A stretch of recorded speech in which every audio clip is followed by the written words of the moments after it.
ರಿಕ್ಷೆಯಲ್ಲಿ ಏನಾದರೂ ಒಂದು ವಿಭಿನ್ನವಾಗಿ ಮಾಡಬೇಕಂತ ಅಂದ್ಕೊಂಡು ರಿಕ್ಷೆ ಒಳಗಡೆ ಲೈಬ್ರರಿ ಇಟ್ಟಿದ್ದೇನೆ.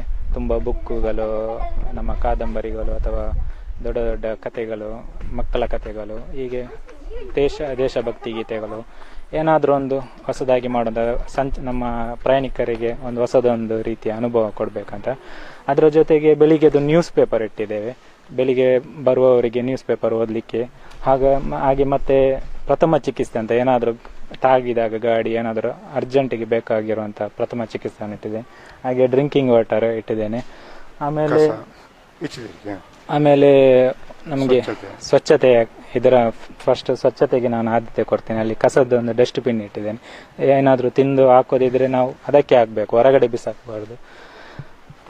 ಆಮೇಲೆ ಮೊಬೈಲ್ ಚಾರ್ಜಿಂಗ್, ಯಾರಾದ್ರೂ ಎಮರ್ಜೆನ್ಸಿ ಇರುವಾಗ ಅವರ ಪ್ರಯಾಣಿಕರಿಗೆ ಹೋಗುವಾಗ ಚಾರ್ಜ್ ಇರುವುದಿಲ್ಲ, ಹಾಗಾಗಿ 2 ಚಾರ್ಜರ್ ಇಟ್ಟಿದ್ದೇನೆ.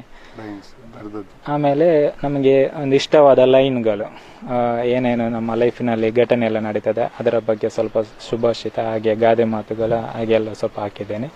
ಇನ್ನು ಮುಂದಕ್ಕೆ ನಾನು ಕೆಲವೊಂದು ಯೋಜನೆ ಇಟ್ಕೊಂಡಿದ್ದೇನೆ ಮಾಡಬೇಕಂತ.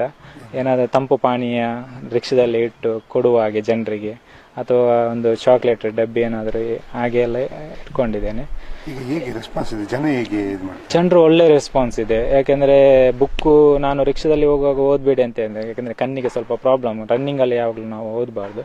ನೀವು ಮನೆಗೆ ಕೊಂಡೋಗಿ ಫುಲ್ ಬುಕ್ಕನ್ನು ಓದಿ ಮತ್ತೆ ನನಗೆ ಕೊಡಿ, ಮತ್ತೆ ಕೊಟ್ಟು ಮತ್ತೆ ಬೇರೆ ಬುಕ್ ಕೊಂಡೋಗಿ. ಹಾಗೆ ತುಂಬಾ ಜನ ಮಾಡ್ತಿದ್ದಾರೆ.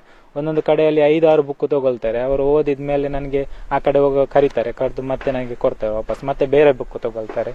ಹಾಗೆ ತುಂಬಾ ರೆಸ್ಪಾನ್ಸ್ ನೋಡಿದವರೆಲ್ಲ ಹೇಳ್ತಾರೆ, ನೀವು ಒಳ್ಳೆ ಕೆಲಸ ಮಾಡಿದಿರ, ಚೆಂದಾಗಿದೆ, ನಮಗೆ ತುಂಬಾ ಇಷ್ಟ ಆಯ್ತು ನಿಮ್ಮ ರಿಕ್ಷೆ.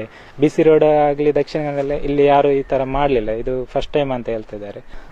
ಈಗ ಈ ಒಂದು ಕಲ್ಪನೆ ಯಾಕೆ ಬಂತು ಅಂದ್ರೆ, ನನಗೆ ಚಿಕ್ಕಂದಿನೆಲ್ಲ ಜಾತ್ರೆಯಲ್ಲಿ ಆಗ್ಲಿ ಅಥವಾ ವಸ್ತು ಮಳಿಗೆ ಎಲ್ಲಿ ಹೋದ್ರೂ ನನಗೆ ಒಂದು ಬುಕ್ ತಗೊಳ್ಳೋ ಹವ್ಯಾಸ. ಏನಾದ್ರೂ ಒಂದು ಸ್ಪೆಷಲ್ ಆಗಿ ನಾನು ಓದ್ಬೇಕು, ಏನಾದ್ರೂ ಒಂದು ನೋಡ್ಬೇಕು. ಹಾಗೆ ತಗೊಂಡು ನಾವು ಒಮ್ಮೆ ಓದಿ ಮತ್ತೆ ಮನೆಯಲ್ಲಿ ಇಡ್ತೇವೆ, ಅದು ಯಾರಿಗೆ ಮತ್ತೆ ಉಪಯೋಗ ಇಲ್ಲ. ಇದು ಯಾಕಂದ್ರೆ ನಮ್ಮ ಪ್ರಯಾಣಿಕರು ತುಂಬಾ ಜನ ಬರ್ತಾರೆ, ಹೊಸೊಬ್ರು ಬರ್ತಾರೆ ಹೋಗ್ತಾರೆ, ಅವರಿಗೆಲ್ಲ ಈ ಬುಕ್ಕಿನ ಒಂದು ಪರಿಚಯ ಆಗ್ಬೇಕಂತ ಉದ್ದೇಶದಲ್ಲಿ ಎಲ್ಲರೂ ಬುಕ್ ಓದ್ಬೇಕು, ಎಲ್ಲರೂ ಸ್ವಲ್ಪ ಅವರಿಗೆ ತಕ್ಕ ಹಾಗೆ ಅವರು ತಿಳ್ಕೋಬೇಕು ಅಂತ ಅನ್ನೋ ಇದರಲ್ಲಿ ಎಲ್ಲರಿಗೂ ಓದ್ಬೇಕಂತ ರಿಕ್ಷಾದಲ್ಲಿ ಇಡ್ತಾ ಇದ್ದೇನೆ. ಮನೆಯಲ್ಲಿ ಇಟ್ಟರೆ ಯಾರು ನಮ್ಮ ಮನೆಯ ಸಂಬಂಧಿಕರು ಮಾತ್ರ ಬರ್ತಾರೆ, ರಿಕ್ಷಾದಲ್ಲಿ ಎಲ್ಲರೂ ಬರ್ತಾರೆ, ಎಲ್ಲರೂ ಓದ್ತಾರೆ, ಎಲ್ಲರಿಗೂ ಒಂದು ಇದು ಆಗ್ಲಿ ಅಂತ ಒಳ್ಳೆ. ಇದರ ಒಟ್ಟಿಗೆ ನಾವು ಸ್ಕೂಲು ಪಂಚಾಯತಿಗಳೆಲ್ಲ ಚಿತ್ರ ಬಿಡಿಸುವುದು, ಗೋಡೆಗಳಲ್ಲಿ ಕಾರ್ಟೂನ್ ಡಿಸೈನ್ ಅಥವಾ ABCD ಅದು ಇದು ಎಲ್ಲ ಮಾಡ್ತೇವೆ. ಶ್ರೀ ಆರ್ಟ್ಸ್ ಅಂತ ನಮ್ಮ BC ರೋಡಲ್ಲಿ, ಅದರಲ್ಲಿ ಅವ್ರ ಜೊತೆಗೆ ನಾನು ಕೆಲಸ ಮಾಡ್ತಿದ್ದೇನೆ. ಅದರ ಜೊತೆಗೆ ನಾನು ಈಗ ರಿಕ್ಷಾ ಯಾಕೆ ಅಥವಾ ರಿಕ್ಷಾದಲ್ಲಿ ಏನಂದ್ರೆ ನಮಗೆ ರಿಕ್ಷಾದಲ್ಲಿ ಎಲ್ಲ ಕೆಲಸ ಮಾಡ್ಲಿಕ್ಕೆ ಆಗ್ತದೆ. ಪೈಂಟಿಂಗ್ ಹೋಗ್ಲಿಕ್ಕೆ ಆಗ್ತದೆ, ಕ್ಯಾಟ್ರಿಂಗ್ ಹೋಗ್ಲಿಕ್ಕೆ ಆಗ್ತದೆ, ಡ್ರೈವಿಂಗ್ ಮಾಡ್ಲಿಕ್ಕೆ ಆಗ್ತದೆ, ಏನ್ ಕೆಲಸ ಬೇಕಾದ್ರೂ ಮಾಡಬಹುದು. ಅದರ ಜೊತೆಗೆ ನಾನು ರಿಕ್ಷಾದಲ್ಲಿ ಇರ್ತೇನೆ BC ರೋಡ್. ನೀವು ಯಾವಾಗ ಬೇಕಾದ್ರೂ ಬಂದ್ರು ನಾನು ರಿಕ್ಷಾದಲ್ಲಿ BC ರೋಡಲ್ಲಿ ಇರ್ತೇನೆ. ಸಿನಿಮಾ ನಮ್ಮ ತುಳು ಫಿಲ್ಮ್ ಚಾಲಿ ಪೋಲಿಲು ಅಂತ, ಅದರಲ್ಲಿ ಆರ್ಟ್ ಡೈರೆಕ್ಟರ್ ಜೊತೆ ಅಸಿಸ್ಟೆಂಟ್ ಆಗಿ ನಾನು ಕೆಲಸ ಮಾಡಿದ್ದೇನೆ.